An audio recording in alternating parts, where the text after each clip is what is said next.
సంబంధం లేదు, చిన్నప్పుడు ఇప్పుడు పుట్టాను అంతే తప్పితే. కానీ వెళ్ళిన వెంటనే అంత అభిమానం, అమ్మ సూర్యకాంతం గారు మేము చేస్తాం, మేము చూస్తామని ముందుకు వచ్చినారు చూసారా. అంత ఒక చిన్న సైజు ప్రభావం 40-50 మంది వచ్చారు నా దగ్గర కంటే మీరు ఆలోచించు. అందరూ పెద్ద పెద్ద డాక్టర్లే. అవును, ఆ మెమరీస్ అలాంటివి. పై 30 ఏళ్ళు అయిపోయిన తర్వాత చాలామంది అంటారు అమ్మగారికి పద్మశ్రీ రాలేదు మీకు ఏమన్నా. నాకు దాని మీద సంబంధం లేదు. 30 ఏళ్ళు అయింది ఆవిడ పోయి. ఇప్పటికీ ఆవిడ గురించి ప్రజల హృదయాల్లో చెరగని ముద్ర. అది పద్మశ్రీ వాళ్ళు రాదు. అవును, ఊరికే పక్కన నేమ్ బోర్డు పక్కన పెట్టుకోవడానికి ఒక డిసిగ్నేషన్ లాగే అది. అవును. కానీ వారి జీవితంలో వచ్చిన పాత్రలు కావచ్చు, జీవితంలో వచ్చిన సంఘటనలు, అనుభూతులు అన్నీ కూడా ధైర్యంగా ఫేస్ చేశారా? ఎప్పుడైనా కష్టపడ్డారా? కానీ భయం ఎక్కువ. దేవుడా అది శ్రీదేవి సినిమాలో దేవుడా అనుకుంటుంది, ఆ క్షణం ఆ దేవుడా అనుకుంటుంది. ఎందుకంటే శ్రీదేవి ఇక్కడే ఉండేది మాకు, మా ఇంటికి వచ్చేది. అమ్మన్న ఇంటి ఏరియా కాముగా ఉంటుందని కొనుక్కుంది ఆవిడ. సిఐటి కాలనీలో కొనుక్కుంది ఆవిడ శ్రీదేవి. భారతి ఎదురు సందులో ఉండేది, మా ఇంటికి ఎదురుగుండా సందులో భారతి వాళ్ళ సిస్టర్ ఉండేవారు. తర్వాత షీలా అనుకుంటాను ఇక్కడ, మలయాళి, మన తెలుగులో కూడా చాలా సినిమాలు చేసింది ఆవిడ, ఇక్కడే ఉన్నారు. జయలలిత గారు మనకు కొంచెం దగ్గర స్టెల్లా మెరిస్ కాలేజ్ వెనకాల ఉన్నారు. అది కామ్ ఏరియా ఆ కాలంలో. సో శ్రీదేవి గారు ఇక్కడికి వచ్చి వస్తూ ఉండేవారా? ఇక్కడే ఉండేవారు ఆవిడ. తర్వాత ఇక సినిమా షూటింగ్లకి వాటికి వేరే ఊళ్ళు వెళ్ళడం అని వెళ్ళి తర్వాత డెవలప్ అయిన తర్వాత వెళ్ళిపోయింది ఆవిడ. ఇక్కడ ఆ ఇల్లు అలాగా ఖాళీగా తాళం వేసుకుంది. ఏ ప్రోగ్రామ్ ఉన్నా ఏదైనా సరే ఇంట్లో ఫంక్షన్ జరిగిందంటే అందరూ వస్తారమ్మా. అలాగే మేము కూడా కొన్ని చోట్లకి వెళ్తాం ఖచ్చితంగా. ఛాయాదేవి గారు ఫ్రీక్వెంట్గా వస్తారు. రావడమే బయట నుంచే ఆ తలుపు తెరవక ముందే ఆవిడ గొంతు స్టార్ట్ అవుతుంది. ఛాయాదేవి గారు ఆవిడ చాలా అసలు ఆగదు, ఆవిడ ఆగదు. అమ్మ ఛాయాదేవి గారు బాగానే ఉండేవారు. అంటే ఒక విధంగా మా ఫ్యామిలీలో అమ్మ ఆవిడ కూర్చుంటే అమ్మ తక్కువ మాట్లాడేది, ఆవిడ ఎక్కువ మాట్లాడేది. హేమలత గారు అలా కాదు. హేమలత గారింటికి మేము వెళ్ళేవాళ్ళం, మా ఇంటికి ఆవిడ వచ్చేది. వాళ్ళ అబ్బాయి శరత్ ఉన్నాడు, నా క్లోజ్ ఫ్రెండ్ అతను. ఆ శేషగిరిరావు గారు హస్బెండ్ ఉన్నారు. వాళ్ళతో కూడా చాలా సత్సంబంధాలు. ఏది వచ్చినా ఖాళీ ఉన్నారంటే కాంతం అంటూ వచ్చేసేది అనమాట. ఏం చేస్తున్నావు, మా వంటకాలు నువ్వు ఎలా చేయవలే, మీ వంటకాలు రుచి చూపించలేదు ఆవిడ. వాళ్ళు నాన్ వెజ్ కదా, అందుకని. అవును. అయితే ఇంత నటనా ప్రపంచం చుట్టూ ఉండి కూడా మీరు ఎందుకో మరి యాక్టర్ అవ్వాలని అనుకోలేదని అసలు? మాకేంటంటే పైకి రావాలి. మాకు ఇంటి కింద డిప్యూటీ జనరల్ మేనేజర్ ఉండేవారమ్మా అద్దెకి, ఆంధ్రా బ్యాంకు. ఆయన పొద్దున్న 9 గంటలకు వెళ్ళేవారు కారులో, సాయంత్రం 7 గంటలకు వచ్చేవారు. చాలా టీవీగా ఉండేవారు, అంతా ఇదిగా ఉండేది. ఇంటికి ఎవరు వచ్చేవారు కాదు, ప్రశాంతంగా ఉండేవాడు భార్యాభర్తలు. వాళ్ళ ఇంట్లోనే నేను ఆడుకునేవాడిని, వాళ్ళు మా ఇంటికి వచ్చేవారు, కూర్చునేవారు. అది చూసినప్పటి నుంచి మా మదర్కి ఒకటి అనిపించేది, నువ్వు కూడా ఇలాగ ఆఫీస్ రావాలని. సో అది నా బుర్రలో పాతుకుపోయింది. దానివల్లే నేను బీకామ్ ఎంకామ్ చదివాను. ఎంకామ్ అయిన తర్వాత నేను బ్యాంక్లో 1974లో వచ్చేసాను. 76లో మాకు మ్యారేజ్ అయింది. మీకు 23 ఏళ్ళు, తనకి 16, 8 ఏళ్ళ తేడా. ఇంటర్నేషనల్ ఉమెన్స్ డే మార్చి 8. ఈ రోజు అది ఇంటర్నేషనల్ ఉమెన్స్ డే అయింది. అప్పుడు మా మ్యారేజ్ ఇక్కడ మెడ్రాస్లోనే.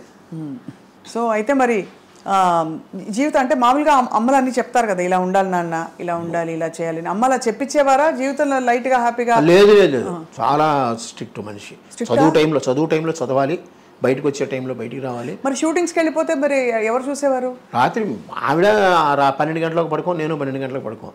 ఆవిడ 4 లేస్తుంది, నేను 4 లేస్తాను. వస్తే అదేమిటో తెలియదు, పూర్వజన్మలో మాకు ఆ కలయిక ఉందేమో, అలాగే ఉంటుందన్నమాట.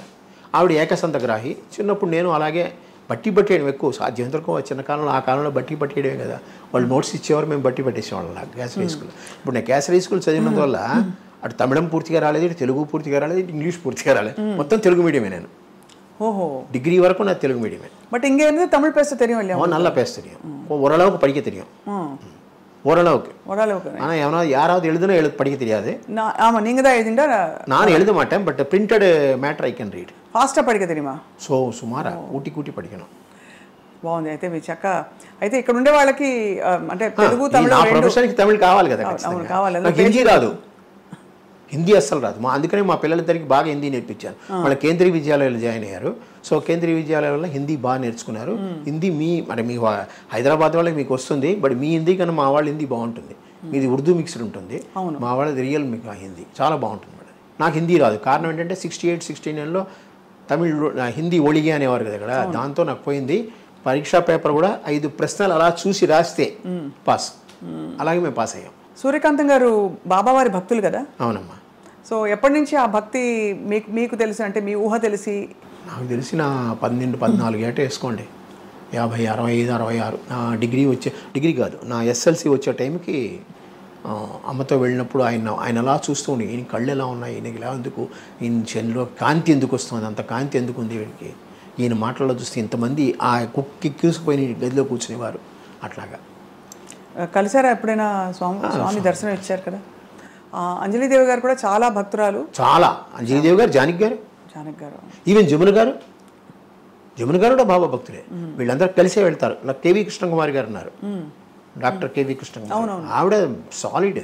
కానీ ఏమన్నా అమ్మకి మీకు తెలిసిన స్పిరిచువల్ ఎక్స్పీరియన్సెస్ ఏమైనా అయ్యాయండి? అంటే ఆవిడకి ఏదో కష్టం వస్తే ఆవిడ తలుచుకుంటుంది అంతే.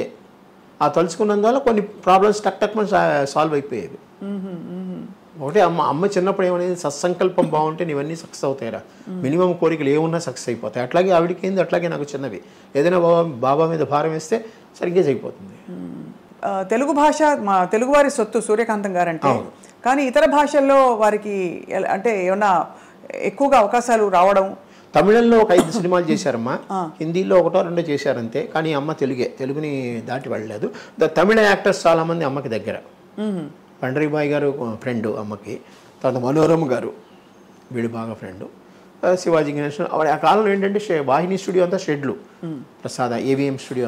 ఏవిఎం స్టూడియోకి వెళ్ళాం అనుకోండి, 4-5 షెడ్లు పక్కనే ఉంటాయి. ఒక దాంట్లో తెలుగు సినిమా అవుతుంది, ఒక దాంట్లో తమిళ సినిమా షూటింగ్ అవుతుంది. ఈ షూటింగ్ వల్ల ఏంటంటే దగ్గర ఉంటాం, మేము ఖాళీగా ఉంటాం కదా. అందువల్ల ఇందులోంచి అమ్మ షార్టింగ్లోనే నేను అందులోకి వెళ్ళేవాడిని. నగేష్ నాకు బాగా నేనంటే ఇష్టం, రాజుబాబు గారికి నగేష్కి నేనంటే ఇష్టం. నగేష్ ఎప్పుడొచ్చి జబ్బట్టుకు పోయేవాడు, జబ్బట్టుకు తీసుకుపోయాడు, వాడు ఆనంతే పోలా అనేవాడు. వాడు కొడుకు పేరు ఆనంద్, అందుకని అనంతాన్ని పట్టుకుపోయేవాడు అనమాట. పట్టుకుపోయి అందరినీ పరిచయం చేసేవాడు. అదంతా ఉంది. అలాగే అందువల్ల శివాజీ గణేశన్ అంటేనే ఎంజీఆర్ అన్న ఇష్టం నాకు. వాళ్ళ సినిమాలు బాగా చూస్తాను. అందువల్ల వాళ్ళతో కొంచెం పరిచయం కలిగింది నాకు. ఎప్పుడైనా వస్తే పలానా వాళ్ళ అబ్బాయి అని చెప్తే ఎన్నప్పటికీ పంటారని అనుకునేవాడు అనమాట. అల్లాపడి అనేవాడు. అట్లాగా కొంచెం అమ్మ వల్ల నాకు చాలా మందితో పరిచయాలు బాగా వచ్చాయి. సో అలా స్ట్రిక్ట్గా ఉండే అమ్మ స్ట్రిక్ట్గా ఉంటుంది. అమ్మ చదువుకోవాలి, మనం చదువుకుని హోంవర్క్లు అన్నీ చేసామంటే ఎంతో మంచిది. ఆ రిపోర్ట్ చూసినా చాలా సంతోషిస్తుంది. ఆ రోజు పెద్ద తీసుకెళ్ళి వుడ్లాండ్స్ హోటల్లో పార్టీ ఇస్తుంది. ఆవిడ పెద్దగా తింది ఏంటంటే కాంజీవరం ఇడ్లీ అలా ఇంకా 2-3 ఉన్నాయి, అలాంటివే తింటుంది. అయినా మాకు పార్టీ ఇచ్చేది. ఎవరైనా ఫ్రెండ్స్ని పిలిచి మా ఫ్రెండ్స్ని కూడా తీసుకెళ్ళి, అంటే ఇంట్లోనే చేస్తే ఎందుకని బయట తీసుకెళ్ళి చేద్దామని చేసేది. మాకు వెళ్ళే 2 హోటల్స్ అమ్మ వెళ్ళేది ఏంటంటే వుడ్లాండ్స్, దాశప్రకాష్, 2 మంచి శాకాహార భోజనం మంచి ఫేమస్. అవి విశాలంగా ఉంటుంది, కంజెస్టెడ్గా ఉండదు. అందువల్ల ఫుడ్ కూడా బాగుంటుంది. అప్పుడు దాశప్రకాష్ ఐస్ క్రీమ్స్ కూడా వచ్చాయి కదా. Dasaprakash famous for ice creams. So అలా మరి అంటే ఒకవైపు ట్రెడిషనల్గా తెలుగింట ఉండే పద్ధతులు పాటింపులని ఉంటూ, ఇంకోవైపు సినిమా గ్లామర్, సినిమా ప్రపంచం, అందరూ అగ్రతారలు, ఇక్కడ పెద్ద పెద్ద కార్లు, పార్టీలు ఇవన్నీ ఉంటాయి కదా. అమ్మ మరి ఎలా బ్యాలెన్స్ చేసేవారు రెండింటిని? అక్కడ కాల్ షీట్ మాకు మా అసిస్టెంట్లు లేరు మా ఇంట్లో. మాకు పేరుకు మేనేజర్ ఉంటారని అకౌంట్స్ రాయడం వరకే. కాల్ షీట్లోనూ డైరీల్లోనూ అమ్మ ఎవరిని తీసుకోదు, తనే రాసుకుంటుంది. నేను పెద్దవాడిని, ఆ డైరీలన్నీ నేను రాసేవాడిని. ఎవరో అని, మీరు పలానా ప్రొడ్యూసరు, పలానా డైరెక్టరు, పలానా ప్రొడక్షన్ నెంబర్ను పేర్లు కొంతమంది పెట్టేవారు. Production number sir Radhakrishna, producer Radhakrishna గారు, అట్లాగా అన్నీ అనమాట. టెన్షన్గా అందరూ వచ్చి అంటే పద్ధతిగా పేమెంట్లు ఇవ్వడం అవన్నీ. పద్ధతిగా అంటే లాస్ట్ పేమెంట్లు ఎప్పుడు ఫైల్ అయ్యేది, అది వేరే విషయం. అది అందరూ చెప్తారు సార్, అది అందరూ. అది ఎందుకంటే అంత పెద్ద దిగ్గజాలకు కూడా ఇంతేనా అనిపిస్తుంది. కానీ ఒకటండి, అది అప్పుడు అమ్మకి తెలియదు, నాకు పెద్ద తెలియలేదు. బ్యాంకులో జాయిన్ అయిన తర్వాత నాకు విషయం తెలిసింది.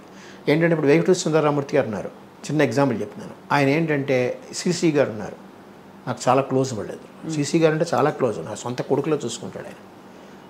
వచ్చి నాకు 20 రూపాయలు కావాలనేవాడు, ఇచ్చేసేవాడు. నేను 2-3 రోజులు ఆగి చెక్ తెచ్చి ఇచ్చేవాడు. ఇది ఎప్పుడు పాస్ అయితే అప్పుడు డబ్బు తీసుకునేవాడు. అట్లాగా వేటూరి సుందరరామూర్తి గారు, బాబు నాకు డబ్బు ఇవేయా అనేవాడు. ఏమండి అనేవాడు. వాడు చెక్ ఇస్తాడయా, చెక్ ఇదిగో ఇచ్చాడు చూడు, పోస్ట్ డేట్ వేసి, ఎప్పుడు వస్తుందో నాకు తెలియదు, డబ్బు ఇచ్చేస్తావా అనేవాడు. నేను సరే అని క్లిప్కి పెట్టుకుని డబ్బు ఇచ్చేసేవాడిని. ఎంతండి ఆ కాలంలో 100-150. పైగా నా జీతం అమ్మ నాకు అలాగే ఉంచేవారు. నా జీతం తీసుకునేవారు కదా ఆవిడ నా జీతం ముట్టుకోవాలని చెప్పి నేను ₹1 నోట్లు, ₹2 నోట్లు, ₹5 నోట్లు, ₹10 నోట్లు కొత్తగా తీసుకెళ్ళేవాడిని నా జీతాన్ని. అలా చూసి దాంట్లో కావాల్సిన ఒక కట్ట తీసుకుని దానికి తగ్గట్టు మీద ఓ ₹50, ₹100 వేసి నాకు డబ్బులు ఇచ్చేసేది. సో ఈ డబ్బులు నాకు ఉండేవి. నాకు అక్కడ ఏం పెద్ద అన్ని ఇంట్లోనే ఉంటాయి కదా నాకు. దానివల్ల ఇది ఎవరికైనా ఇచ్చినా నాకు తెలిసిపోతుంది. ఆ చెక్కు వాళ్ళు టీటీ వస్తుంది, టెలిగ్రాఫిక్ ట్రాన్స్ఫర్ అంటారు. ఆ టీటీ వచ్చిన వెంటనే అకౌంట్ క్రియేట్ అవుతుంది, వీళ్ళ చెక్కులు పాస్ చేసేవాడిని. ఫస్టే వీళ్ళది అయిపోయేది అనమాట. అలాగే శ్రీలక్ష్మి గారు, ఆవిడది అంతే. ఈయన తర్వాత శ్రీధరు, సంగీత, వీళ్ళందరూ చాలామంది, ఒకళ్ళు చెప్పలేము, చాలామంది వాళ్ళు చెక్కులు. పెద్ద అమౌంట్లు మనం ఏం చేయలేము, చిన్న అమౌంట్లు అయితే పర్లేదు, మన లిమిట్లో మనం ఎంతవరకు ఉందో అంతవరకు చేసేసేవాళ్ళు. పైగా వీళ్ళందరూ కొంచెం ఆప్యాయంగా మాట్లాడతారు. అదే వాళ్ళకి ఇచ్చేవాడు కానీ నాకు అంటే లేదండి అలా బ్యాంక్ వాళ్ళు ఒప్పుకోరని తప్పించుకునేవాడిని. వాళ్ళకి ఏదో ఎప్పుడో ఒకసారి సాయం కింద నా చేతిలో జేబులో ఉంటే 100 రూపాయలు ఇచ్చానంటే 200 రూపాయలు ఇచ్చాను, అంతకని లేదండి అని తప్పించు. దానివల్ల 2-3 నా మీద అరిచారు కూడా, నువ్వు వాళ్ళకంటే ఇస్తావు వీళ్ళకంటే ఇస్తావు అని. అలా కూడా ఉన్నాయి. కానీ వీళ్ళందరూ నన్ను ఆప్యాయంగా అభిమానంగా